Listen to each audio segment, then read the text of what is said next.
susunod na programa ay rated PG. Ito ay nangangailangan ng patnubay at gabay ng magulang para sa mga batang manonood. Hindi talaga makapaniwala si Doc RJ na inatras ni Lynette ang isinampang kaso niya laban kay Doc Carlos sa kadahilanang naawa ito sa kondisyon ni Carlos na nawawala na sa katinoan.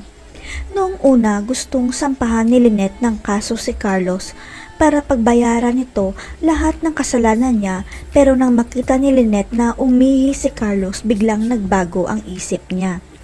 Sapagkat paniwalang-paniwala si Lynette na totoong baliw na talaga si Carlos at naawa rin siya kay Harry na nakikiusap sa kanya na sa mental na lang ikulong ang daddy niya. Walang kamalay-malay si Lynette na nagpapanggap lang si Carlos na baliw para hindi siya makulong sa bilibid kundi sa mental hospital lang kung saan makakatakas pa rin siya. Ang hindi alam ni Carlos, hindi naniniwala si Doc RJ at si Doc Lindo na totoong baliw siya, kaya sikretong nagpalagay si Doc RJ ng CCTV sa kwarto niya habang nasa Apex pa siya.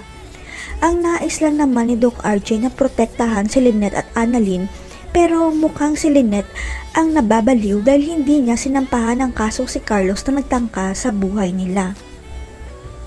Kaya nang mailipat na si Carlos sa mental hospital, kaagad ni-review ni Doc RJ ang CCTV na nilagay niya sa kwarto nito at hindi siya makapaniwala sa kanyang natuklasan.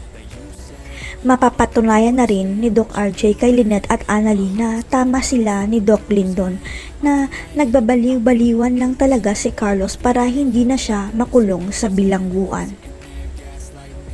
Kaya hindi na nag-aksaya ng panahon si Doc RJ at pinakita kaagad kay Lynette ang video kung saan makikitang sinasaktan ni Carlos si Zoe at makikitang nasa tamang katinuan siya. Tandang-tanda ni Lynette ang video sapagkat pumasok sila ni Annalyn nang saktan ni Carlos si Zoe, pero hindi niya akalain na kasabot rin pala ni Carlos si Zoe dahil tahimik lang ito. Kaya susugod si Lynette at Doc RJ sa mental hospital dahil kukumprontahin nilang dalawa si Carlos at sinusumpa ni Lynette na mabubulok na talaga si Carlos sa bilangguan. Mabibisto na kaya ni Doc RJ na si Doc Carlos pala ang tunay na ama ni Zoe? Ano kaya ang paghiganti na gagawin ni Madame Dubois sa pamilya Tanyag? Abangan!